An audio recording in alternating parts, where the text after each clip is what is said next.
So I'm here today with Lucia Cardamone, the sales director with Nutrimetics, and she's going to give me a few tips on how to do makeup for people when they're in front of their camera, even blokes, and they've got a shiny bonce. Things like if there's any redness on the face, if you have any conditions like maybe rosacea, or maybe you've got some pimples that have shown up, or you've got some high colour, if you have dark circles under the eyes, if you have maybe a very oily skin, a shiny skin, you'll find that these are some of the things that that you might want to have a look at, so before you have any filming done. So I'm going to take you through some of those steps today.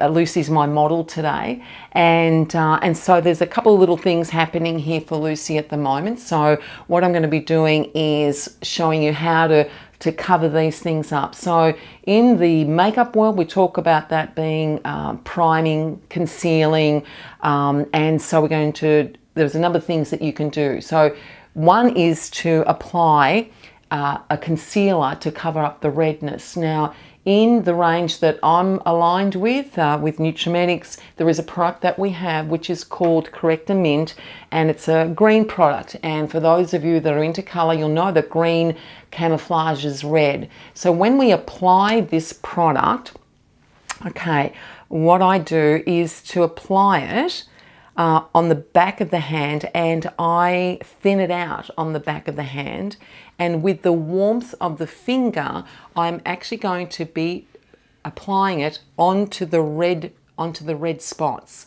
And you can either do this with a brush. I find that the warmth of the finger helps to spread the product so that it actually does spread into the skin a little bit more because of the temperature of the finger. From this area here, from the décolletage right up, it's about making it look the same colour all the way. So priming is done prior to applying foundation.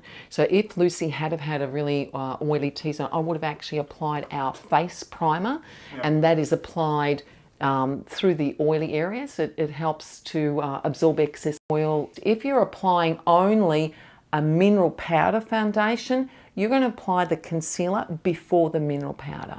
I've chosen the light colour in the concealer, given that Lucy's complexion is quite light, so I'm just going to apply a little bit of that. So I've applied the concealer onto a spatula, so that you're not applying the product, as I mentioned before, directly from the cylinder onto the skin. You won't apply too much product doing that way. So I'm thinning it out here on the back and then applying it. So I'll get you to look up in the air for me. And what's the brush that you're using? Yeah, it's a proper concealer brush. And in through this area here also we can get very dark. So the idea, particularly in film and photos, is to lighten through this area here.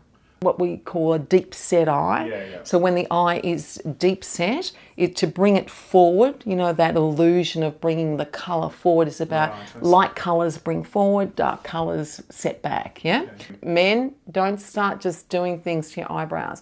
Once you start altering the eyebrow, you change the look. You know, in Italian we say "o sguardo," you know, the look of a person. Because if you're taking hair from the above the eyebrow, it's going to give a more intense look. Even in the middle?